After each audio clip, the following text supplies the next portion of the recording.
Bonjour et merci de nous rejoindre aujourd'hui pour les perspectives quotidiennes du marché. Notre salle des marchés va nous en dire plus sur les dernières actualités. Mastercard a accepté d'acquérir la société d'infrastructure de stablecoin BVNK dans le cadre d'une transaction évaluée à 1,8 milliard de dollars, poursuivant ainsi son expansion dans le domaine des paiements basés sur la blockchain. L'accord comprend jusqu'à 300 millions de dollars de paiements conditionnels et vise à renforcer la capacité de Mastercard à relier les réseaux de paiement traditionnels aux transactions sur la blockchain. Wall Street a terminé en hausse grâce aux gains enregistrés par Delta Airlines et d'autres valeurs du secteur du voyage, tandis que la Réserve fédérale entamait sa réunion de politique monétaire de 2 jours dans un contexte d'inquiétude des investisseurs concernant les prix élevés du pétrole et le conflit au Moyen-Orient. Les cours du pétrole ont terminé en hausse de plus de 3%.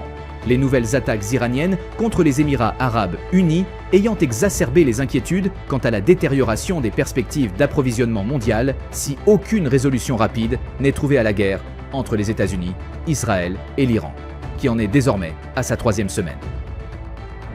L'action Amazon a augmenté de 1,7% lors de la dernière session. L'indicateur MACD donne un signal haussier, ce qui va à l'encontre de notre analyse technique globale. La paire euro-dollar a fait une légère correction à la hausse lors de la dernière session, gagnant 0,2%.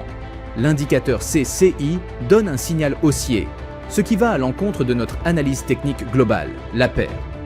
Livre sterling-dollar a fait une légère correction à la hausse lors de la dernière session, gagnant 0,2%. L'indicateur CCI indique un mouvement haussier. La dernière session a vu le dollar australien gagner 0,4% par rapport au dollar. L'indicateur MACD donne un signal baissier, ce qui correspond à notre analyse technique globale. Bientôt, des rapports économiques de différents niveaux d'impact seront publiés. Les traders avisés resteront attentifs aux réactions du marché. Anticiper de possibles ajustements de prix, plus les écarts sont prononcés, plus la volatilité peut s'intensifier. Restez concentrés et flexibles. Nous espérons que vous avez apprécié les perspectives du marché d'aujourd'hui. Au nom de toute l'équipe, nous vous souhaitons une journée de trading productive. N'oubliez pas de vous connecter demain matin pour connaître les dernières actualités et événements des marchés financiers.